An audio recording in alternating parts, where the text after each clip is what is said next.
Hello and welcome, everyone. Greetings from a very snowy New York. Welcome to today's webinar.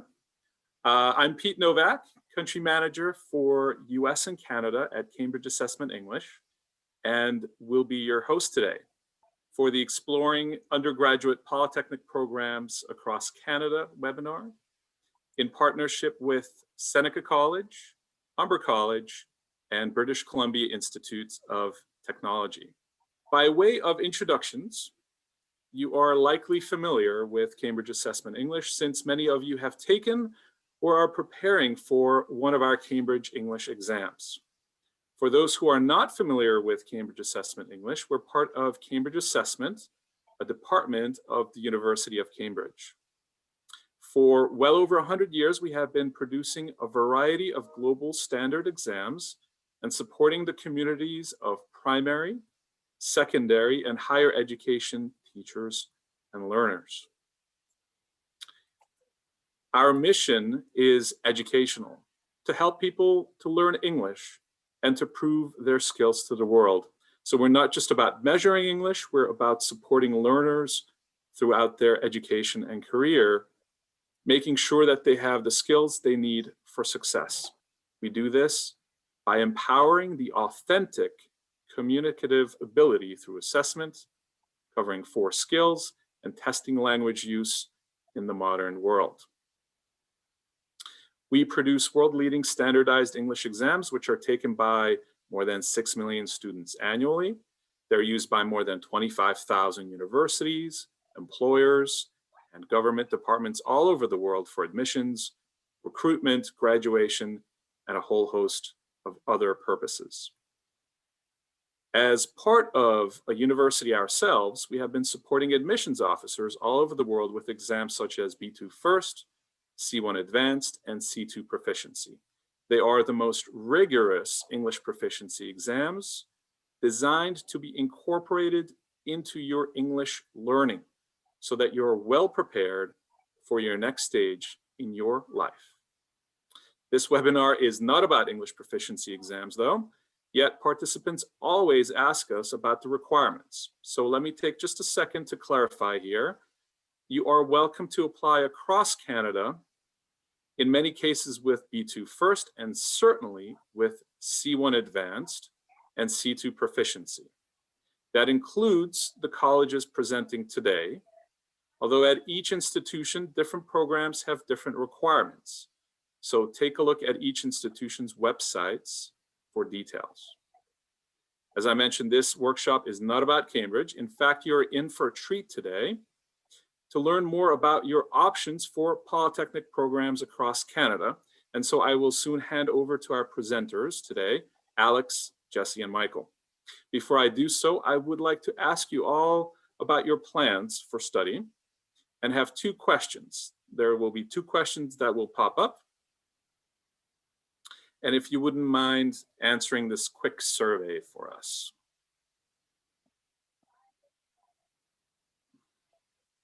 The first question is about which programs are you interested in?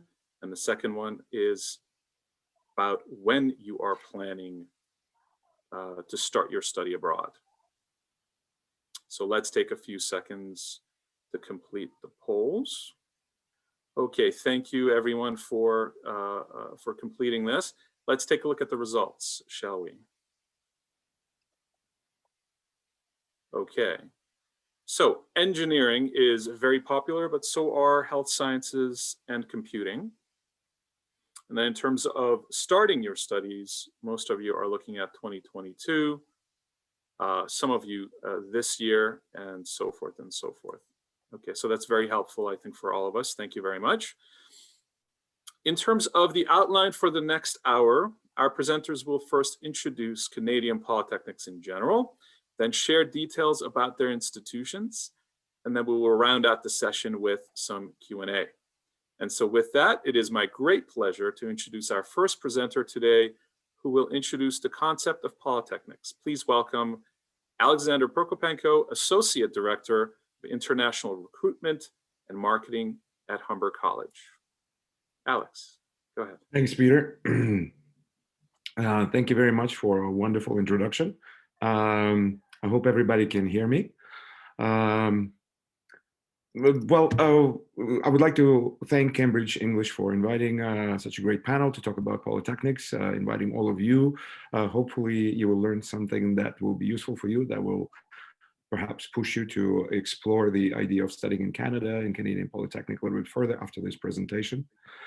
I've been working in this industry for quite some time, and it's been, I have to be frank, it's been very hard to describe Canadian higher education, especially Canadian college sector, because institutions in Canada vary substantially from province to province.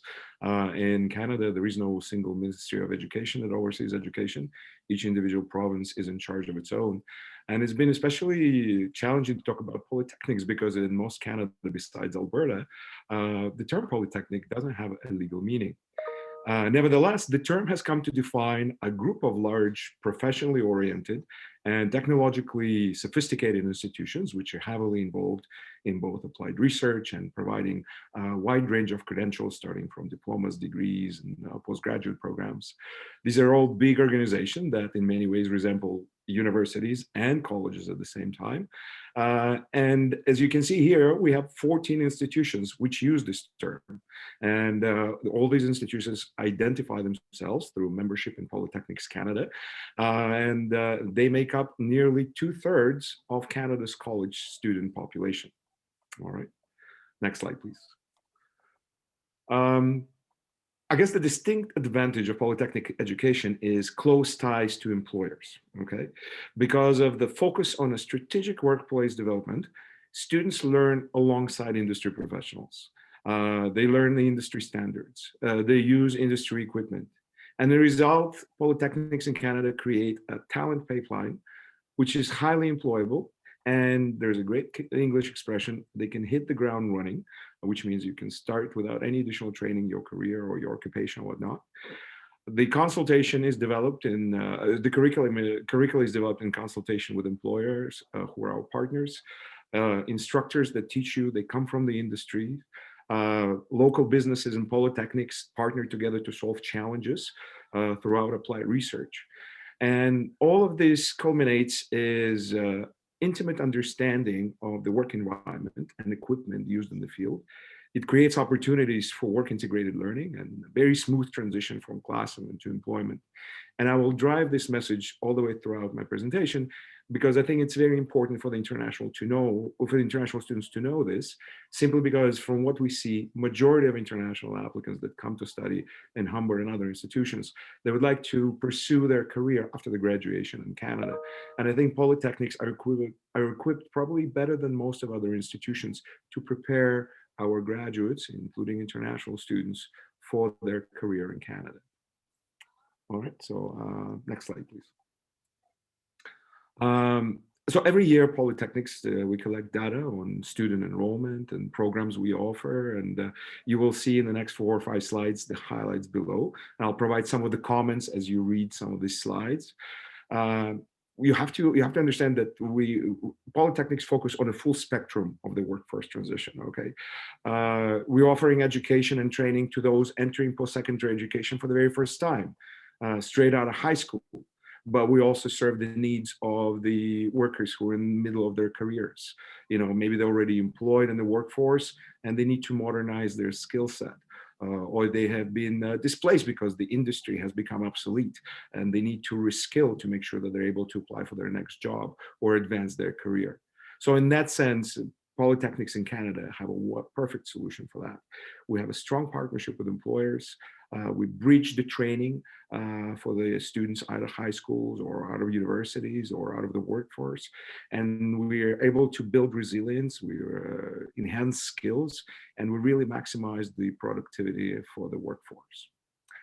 Next slide, please. You have to understand that the advantage of Canadian education and polytechnics in Canada is a flexible, lifelong learning. There is a breadth of credentials which are designed to respond to immediate labor market demand. You will find that in polytechnics, many of our programs are modular. They are stackable credentials, and that allows students to move between the education and the labor market. So the concept of, going to high school, then going to universities, and then staying in the same workplace for the rest of their life, that idea is obsolete. And I think polytechnics are constantly innovating the way we use the credentials, the way we deliver them, the speed that we change these credentials. And I think the current COVID-19 crisis is a prime example of how quickly polytechnics in Canada have reorganized the delivery models of their programs and so on. You will see that the polytechnics, they deliver the training across a very wide range of credentials. You have your 4-year bachelor's degrees, which is standard for North America. You have a 2-3-year diploma programs. You have certificates. You have your graduate certificates. And the credentials that polytechnics offer, they target very fast-growing sectors, whether it's cybersecurity or advanced manufacturing.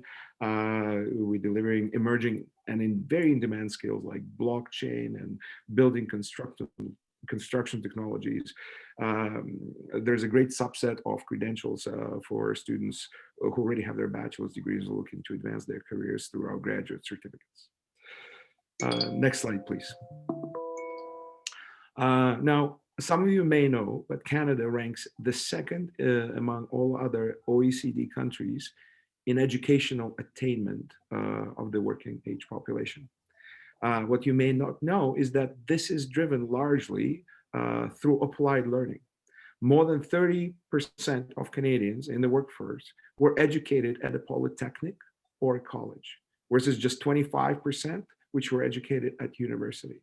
And this is important for you to know. So when you choose among the institutions in Canada, polytechnics, you will see a lot more people working alongside you in the Canadian business that have finished the same education as yours. And because the curricula is built in partnership with employers, all our students have opportunities to build a real world experience during their studies, and employment outcomes are particularly strong. Next slide, please. One of the very important aspects of polytechnic education is the participation in applied research. And our students, they work with local firms to solve the technology-related challenges while building their skills.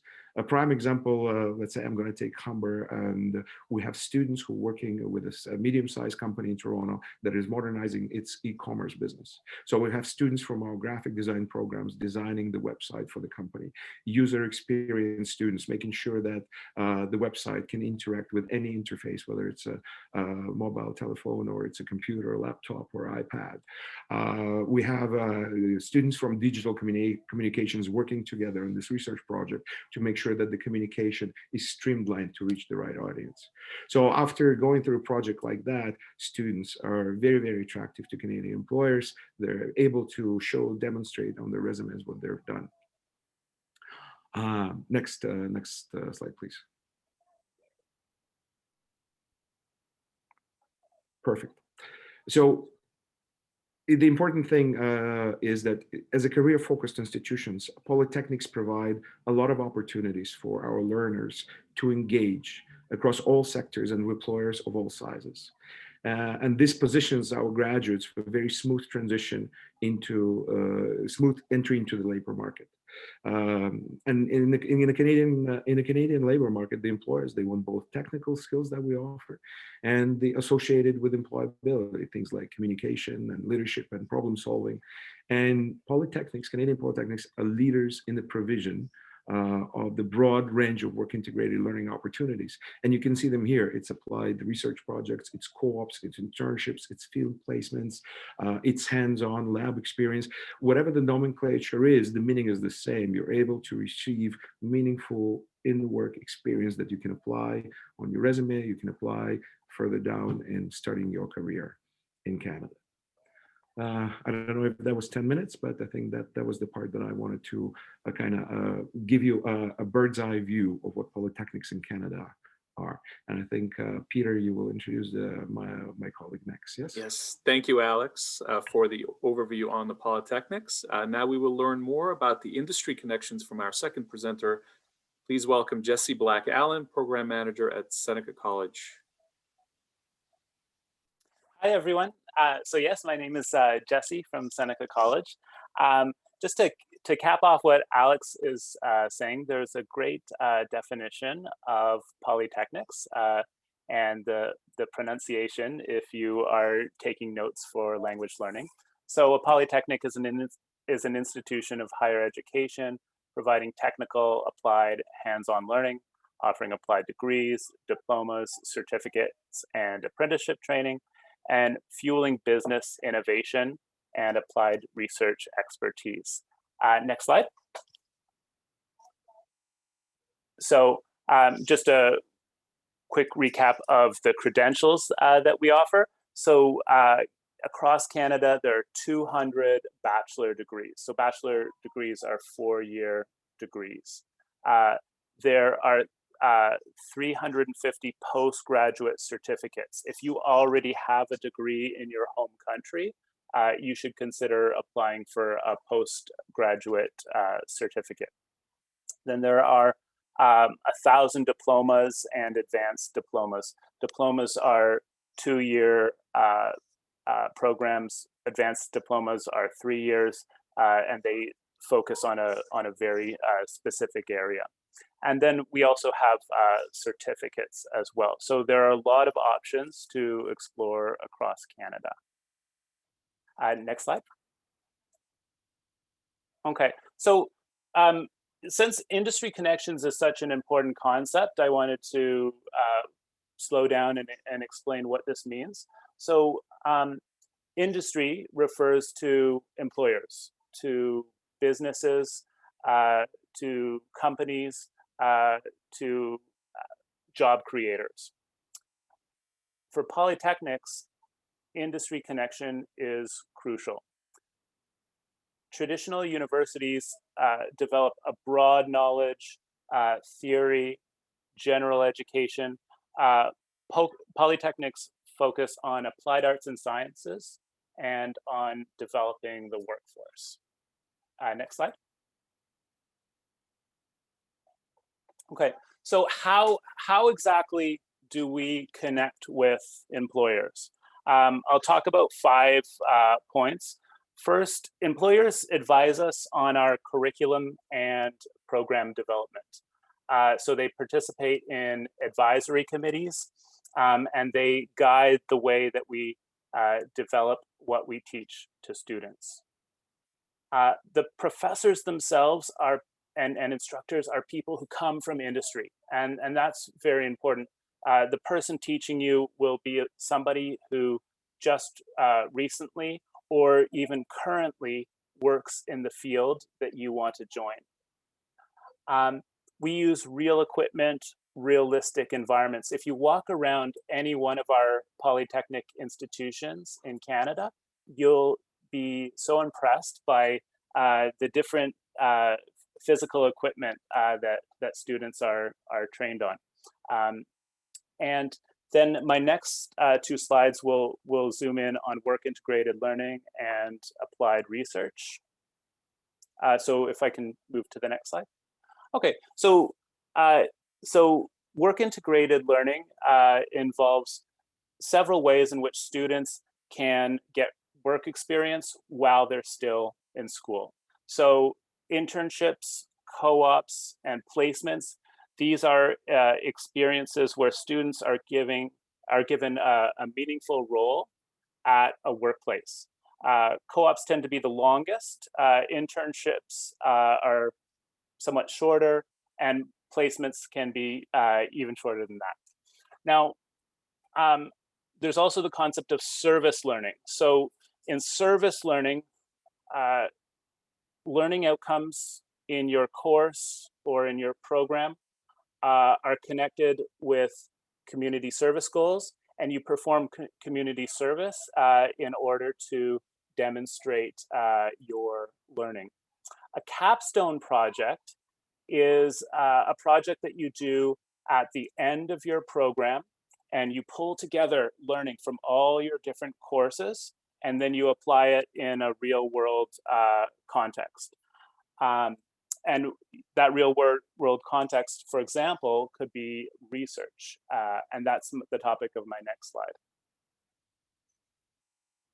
Okay, so imagine the opportunity in school to work closely with your instructor or your professor, to be involved in a research project that's not just an essay that you're going to submit and only your professor is going to see, but you're preparing this, this research for use by an employer. And the employer has asked for this research and funded it because they want to solve a problem in their industry, or advance their own learning. This is a great way to get the kind of real world experience that's so important to learning, and to make connections with industry, with your future field while you're still in school. Okay, and then the next slide. Okay, and that concludes my section. Thanks very much, everyone. Thank you, Jesse, for sharing more details on this exciting connection with the industry. We will now hear from our third presenter about the student services for international students at Polytechnics. Please welcome Michael Galley, Manager of International Recruitment and Admissions at British Columbia Institute of Technology. Thank you, Pete, and thank you to to Alex and Jesse for those great presentations. I think I learned a few things. So I'm going to speak about the student services that are offered. If you're going to be traveling to Canada, to one of our polytechnics, you'll be needing a lot of assistance in different areas, and I'll talk a little bit about immigration matters, English pathways, and academic learning services that are offered. Of course, you're going to need housing, and feel secure if you're planning on traveling that the institution you go to is going to help you in all respects. Okay, you may need, or you may want to find assistance to apply for a study permit, but when it comes to advice and assistance when you're here at the institution and before you arrive, absolutely you are going to get that kind of assistance from the institution that you attend. I'll tell you a little bit about the medical insurance that you're going to need. Most schools will have an international orientation. We'll provide mentoring. There are some financial awards. A lot of students ask about scholarships, but they're probably more merit-based than entrance scholarships. Health and wellness is an important factor, especially in these times. You'll want to know about your rights, responsibilities, and safety, workplace career opportunities, and of course, COVID-19 related issues. So let's flip to the next slide, please. When it comes to immigration matters, the Government of Canada and the IRCC, which is Immigration, Refugee, Citizenship Canada, they require you to have a valid study permit. And I'm not a registered immigration consultant in any way, so I'm not going to go into great detail about that. But yes, absolutely, if you're going to study here, you need a study permit. Now, I believe all of the Canadian post-secondaries will provide you with specific information on the conditions of study permit holders in Canada. And we will reference the Government of Canada websites.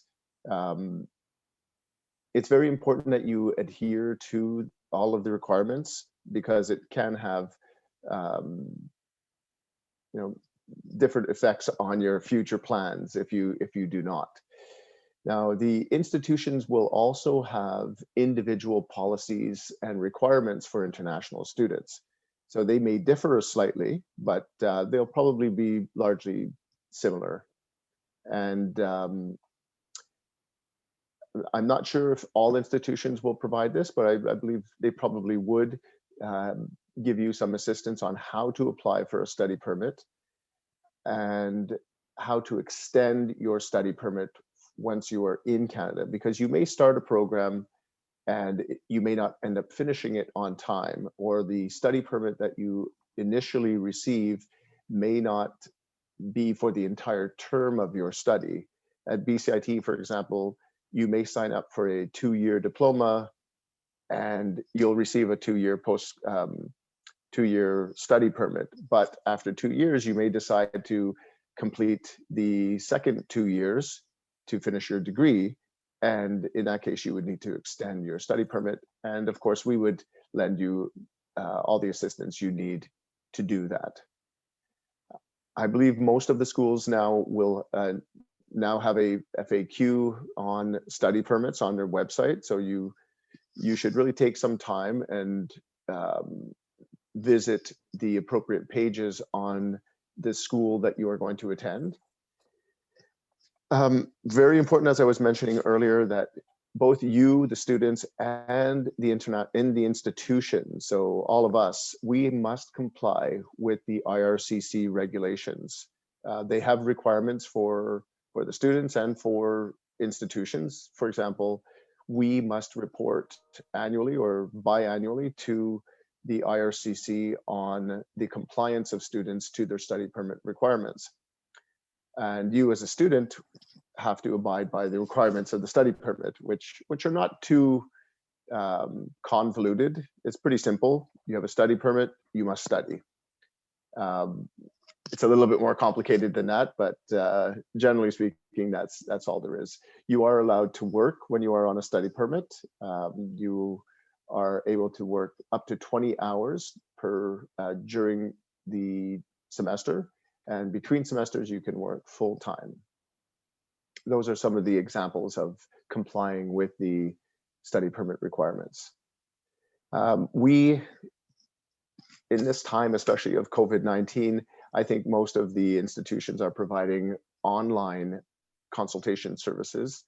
We also have the office, the International Student Center, open for certain hours at BCIT. Again, I'm not sure if all institutions are doing that, and it may change depending on the level of restrictions that are current.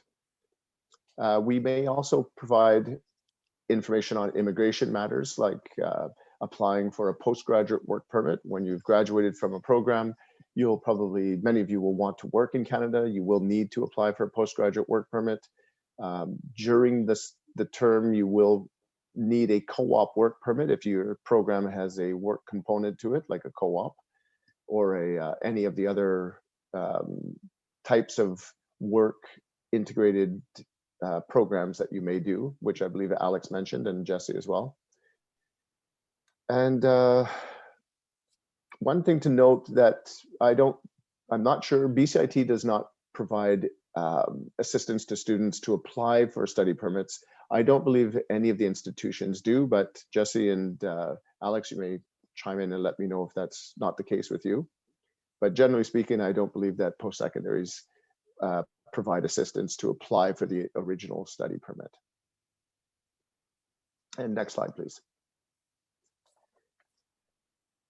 If you need to upgrade your English, or if you need to upgrade any of your academic scores to apply for one of your credential programs, the post-secondaries will offer you English upgrading programs. So English for academic purposes is a common term, and we may do that in-house. Most schools have in-house programs for English training, and there may be benefits to attending the institution directly for English, but we also have pathways to English ESL, private ESL programs. So some schools have more partnerships. I know at BCIT we only have 2, and we'd like to get more, but we only have 2 at the moment.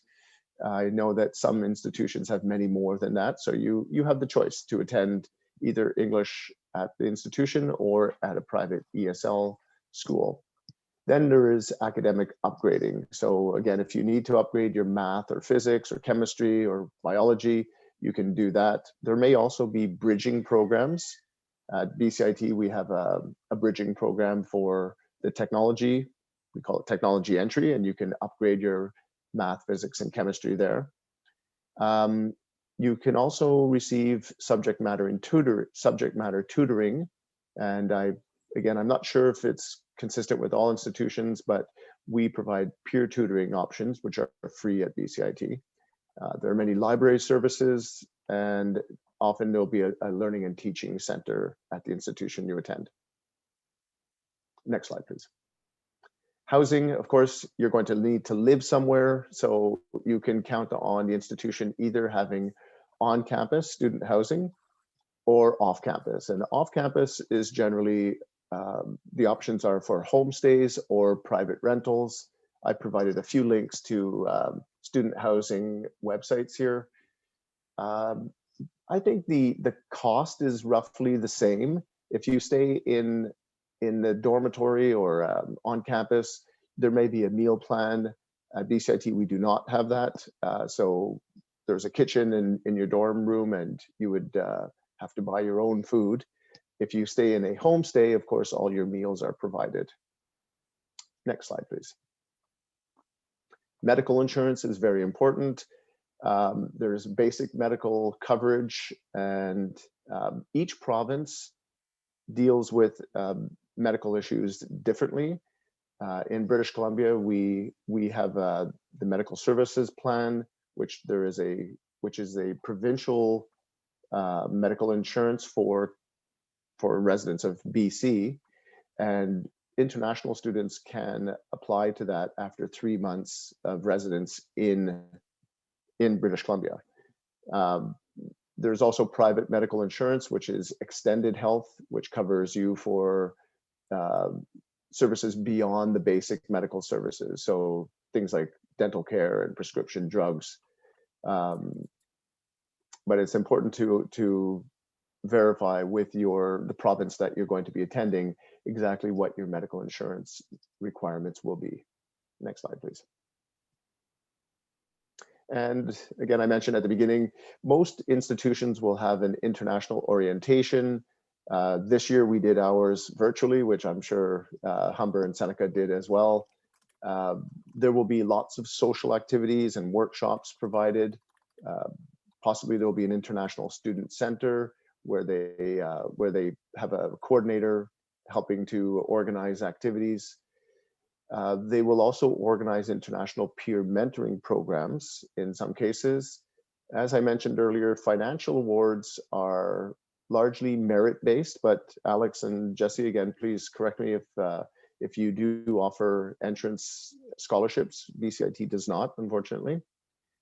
Health and wellness is a very important aspect of your post-secondary studies.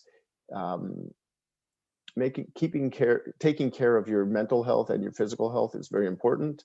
So there will be gym facilities, recreational facilities, as well as counseling services available to you.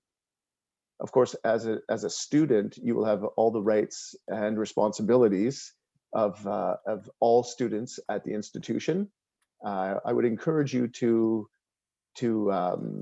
keep in touch with the student association in your school, because they will often have additional supports to help you if you ever have any issues and you need to know what your rights and responsibilities are.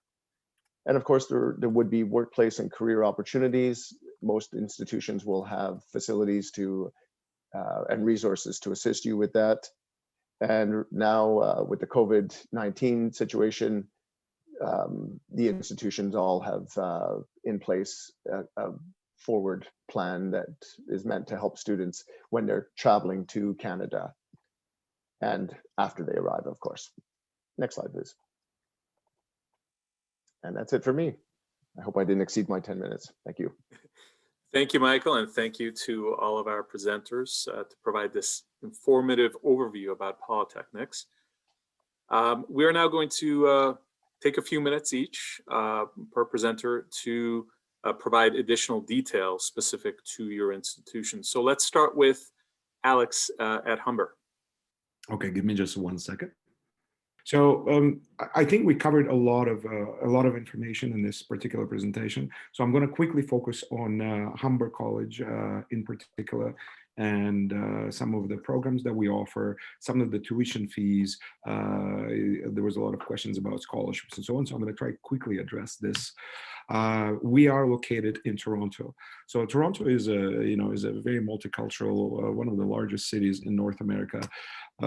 There's a key advantage of being in studying in a city which is an economic hub and a major urban center. You have proximity to the labor market. Every large industry is located in Greater Toronto area.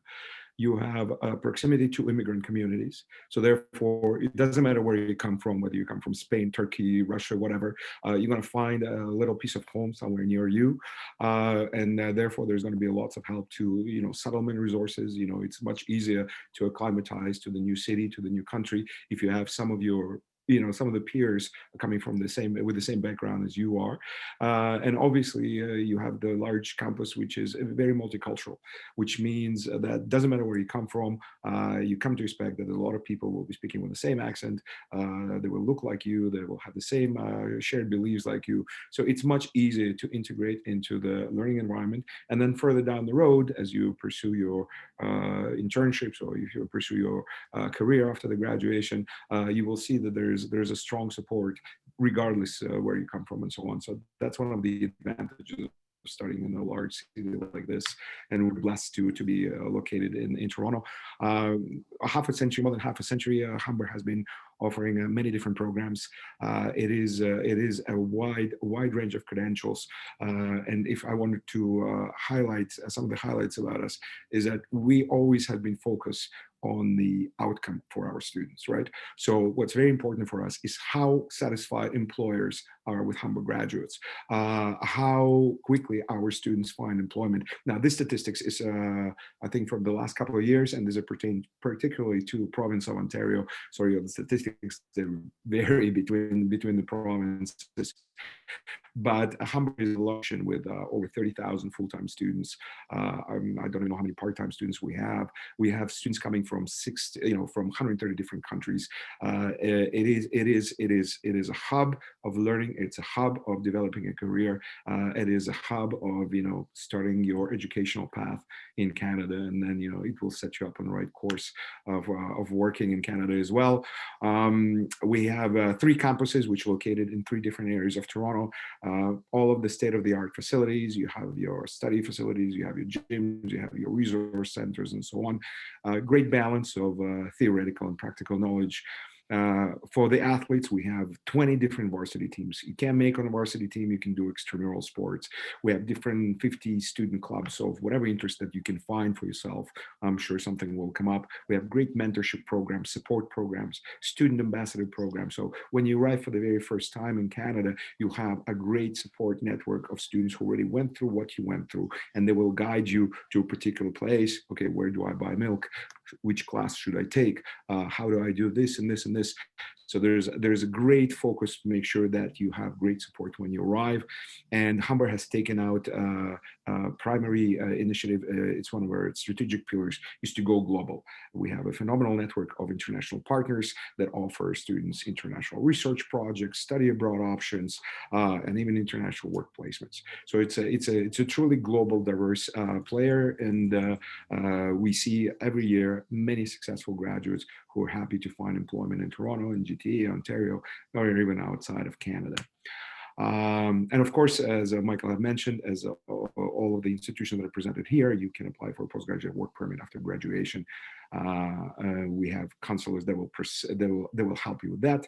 This is a map of Toronto. We're located in the north of the city. This is one of our largest campuses, North Campus, with 22,000 students. It's a huge city in its own. We have a very quaint campus in the south of the city, right on the Lake Ontario. So when the weather permits, you can go and study outside and enjoy the lake view. And we just opened a brand new international graduate school downtown Toronto for those who already have a bachelor's degree. They would like to pursue more professional training. regardless which campus you choose, the same level of services, same level of support provided to you by our staff. Another big question is for everybody, what can you study at Humber? We have over 200 different programs. So whether you want to study, fashion or business, if you want to study health sciences, applied technology, there are many options for that. We have phenomenal combination of different credentials in every single area. So whether you're studying a 2-year, 3-year diploma, whether you're studying a 4-year bachelor's degree or postgraduate studies, you're going to have options for that. I personally enjoy students who do creative arts and design because I'm not an artistic person at all. And whenever I see our students in graphic design or multimedia produce an incredible piece of art, in my opinion, I get fascinated with that every time. And Toronto is a great place to develop your career in that particular field. We have great programs in music and performing arts, which also very close to my heart for the same particular reason.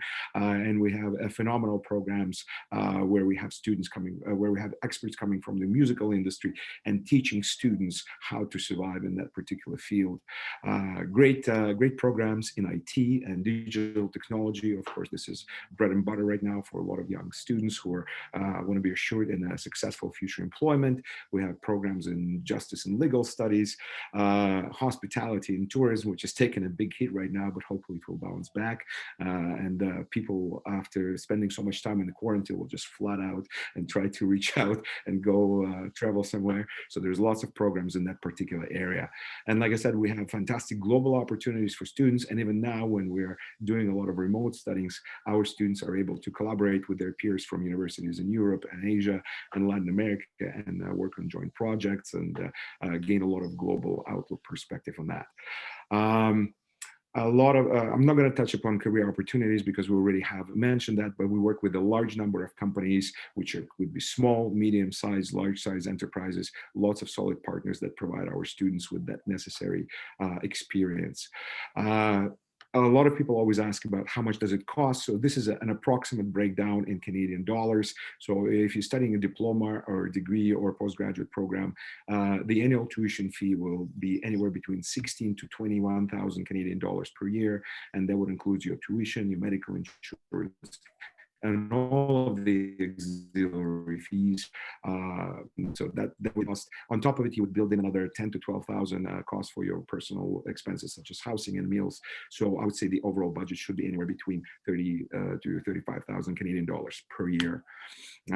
Admission requirements, I'm not going to go through it, but I highlighted the English Cambridge test requirements here for every single credential, whether it's a diploma, a bachelor's degree, or a graduate certificate. So these are the levels that our admissions team will be looking for you to prove your language proficiency. Obviously, from other students, we'll be asking for additional things like high school graduation transcripts, their grades, and so on. We have some entrance scholarships, which are based on merit. So after you've been accepted, you can apply for the entrance scholarship if you go into a diploma or certificate program. The only thing, they're limited, so there's only 20 of them offered per intake. So therefore, the competition is quite high. You have to submit not only your transcripts, but you also have to submit a motivational letter and references from either your school or your employer in the past.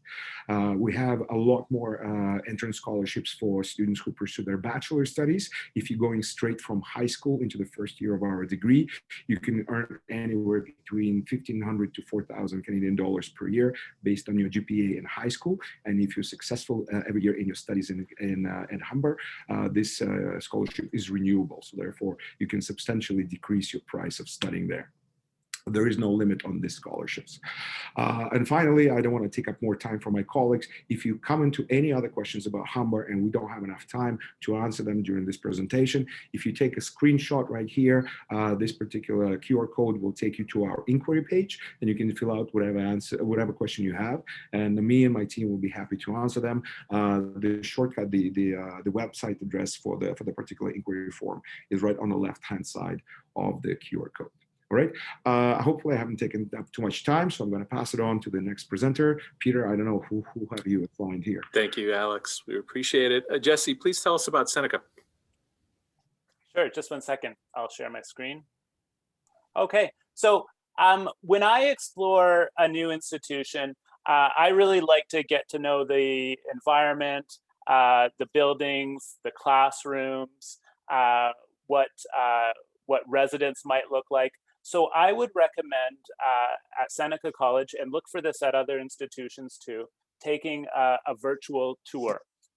There's a link here that will give you a tour to our various campuses and facilities. Another very important resource for you is our international view book. And here's a link. I'm going to provide a few details from it. I think most of the students here, since you're studying with Cambridge right now, will be able to focus on getting a test result to get entry into our programs. However, some of you may need some additional language support, or you may want to get some experience in our ELI program before you begin your program. So we have an 8-level English Language Institute. It's intensive. It's 25 hours a week of study. It prepares you with everything you need to be successful in a college program. Also, there's questions about free activities in the chat. So we offer tutorials to our students online. We offer guest speakers and events online. And we have a really robust program of activities that students can join in. Right now, when we're virtual and when we're back in person, there's so much extracurricular for students to do in the ELI. Okay, we have 18 degree programs at Seneca, and I understand that many of you are interested in degrees, so I'll focus here a little bit. We have aviation technology, behavioral psychology, child development. We have different business degrees, bachelors of commerce, international business management, accounting and finance, business management. We have community mental health, crime and intelligence analysis, data science and analytics, healthcare management, interdisciplinary studies, 2 bachelors of technology, informatics and security, and software development. And then we have, in collaboration with York University, a Bachelor of Therapeutic Recreation Nursing. And we also have a nursing program that we, in collaboration with York. So in total, we have 40 grad certificates, 71 diplomas, 29 advanced degrees, 22 certificates at Seneca. And you can read all about them in our view book. I strongly encourage you to go there. If you're interested in how to apply, there's a link here about applying. And if you're not sure what type of program is best for you, I'd encourage you to use our Career Possibilities link. This allows you to answer questions and get suggestions about what program might be most interesting for you. So now I'll turn it over to my colleague from BCIT, to Michael. Thank you, Jesse. Okay, so at BCIT, the programs are very intensive. A 2-year diploma would be about 120 to 140 credits. It's a little bit extreme, and students are in class 25 to 30 hours a week. So it's one of the reasons why the polytechnics are so successful at preparing students for employment, because we work you really hard. A little bit about BCIT. We were founded in 1964. We have about 50,000 students enrolled annually. That's part-time and full-time. We're one of Canada's largest, along with the other post-secondaries, with Seneca and Humber. Last year, we had over 6,500 international students coming from 116 countries. And to date, we've graduated over 190,000 graduates. There are 5 campuses at BCIT, and they're all within the lower mainland of Vancouver. So you can reach any of the campuses with about a 30-minute commute. The main campus is in Burnaby, which is, again, about 20 to 30 minutes from the downtown core. That's where we have all of our major engineering and health science programs. All the business programs are in Burnaby.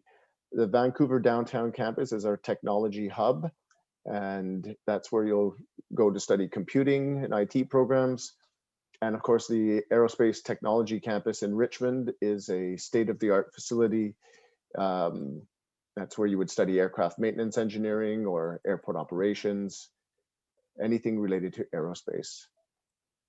At BCIT, like most of the institutions, we follow a hands-on training model. So it's about 50-50 theory and practice. Class sizes are small. In aircraft maintenance engineering, it would be a maximum of 16 students. In the engineering programs, 24, and in business, there'd be only 28 students maximum.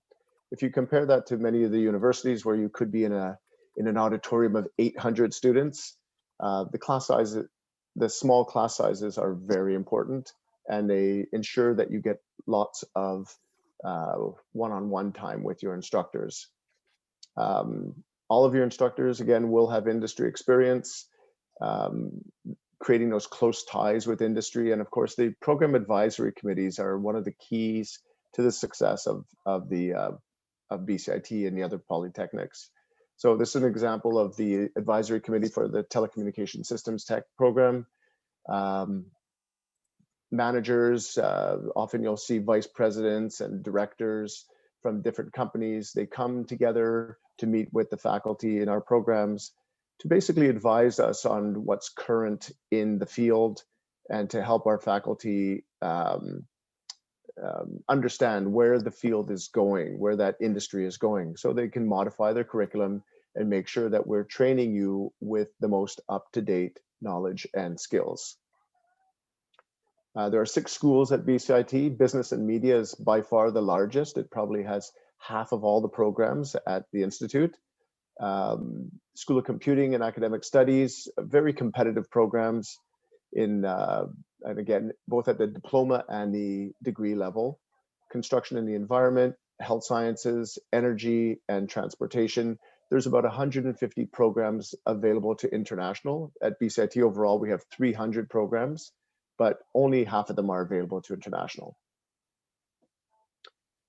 We range in credentials from 1-year certificates to 2-year diplomas, a handful of advanced diplomas, bachelor degrees, and several master's degrees. And I think for international students, the best proposition is the diploma, because a 2-year diploma, again, they're very intensive. They prepare you for employment, and they give you the option to either continue for another 2 years and finish the degree, or go out directly and find a job after 2 years. And with a 2-year diploma, you should be eligible for the maximum 3-year postgraduate work permit. Oh, and one more thing about this. About 70% of our students at BCIT, 70, come with a degree already. So they've finished a degree somewhere else. They come to BCIT for the diplomas, not the bachelor degrees. Again, the diplomas are very intensive, and they prepare you for employment.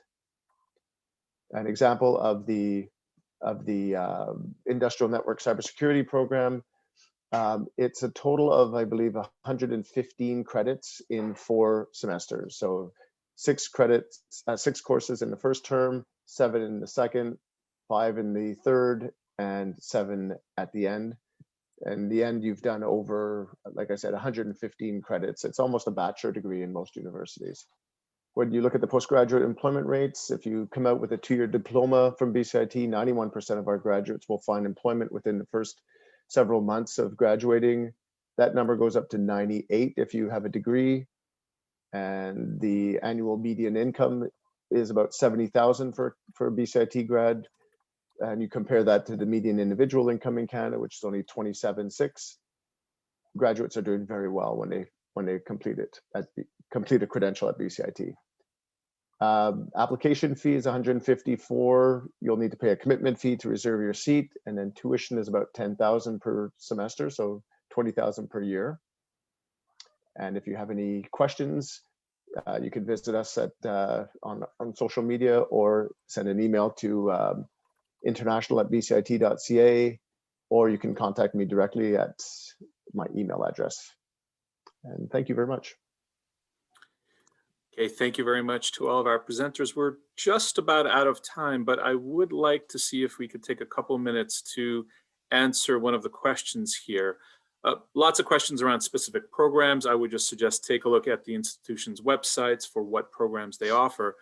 But Galan asked, could those classes be taken online? So this sort of relates to sort of current COVID environment. How are the institutions adjusting, and how can students effectively study during COVID? Who would like to take that? And we just have really a couple of minutes. Well, I mean, I can say what we're doing at Humber. Essentially, there's 3 levels of preparations right now. About 35% of our programs are offered in a hybrid form. And that's simply because, you know, you cannot do distance education when you're studying nursing or several other programs where there's a lot of applied component into it, where students have to come into labs and so on. Now, that presents a significant challenge to some of the international students. However, Humber is one of the designated learning institutions that has been approved in terms of the quarantine plan that we're offering to the newly arrived international students. So they do go with an exemption. They can come to Canada as long as they go through the quarantine. They're able to attend these classes. Of course, it will be a mix and match of online and in person.